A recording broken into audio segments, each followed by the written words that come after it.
এটাকে বোঝাতে গিয়ে ছোট্ট একটা দৃষ্টান্ত দেওয়া হয়েছে যে একজন মসজিদের ইমাম সাহেব আর প্রাইমারির টিচার, একজন মসজিদের ইমাম সাহেব আর প্রাইমারি টিচার, সে যদি বলে যে আমরা ঘুষ খাই না, তো এই কথার মূল্য কতটুকু আছে?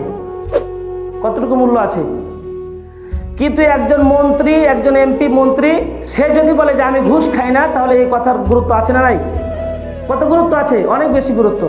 কারণ এমপি মন্ত্রীর সামনে সবসময় ঘুষের থলে, ঘুষের ব্যাগ, তাদেরকে হাত ছানিয়ে দিয়ে ডাকে। আর মসজিদের ইমাম সাহেব আর প্রাইমারি হেডমাস্টারকে কে ঘুষ দেয়? এই জন্য এই কথা তেমন গুরুত্ব নাই যতটা গুরুত্ব আছে একজন এমপি মন্ত্রীর ঘুষ খায় না এই কথা বলার কারণে।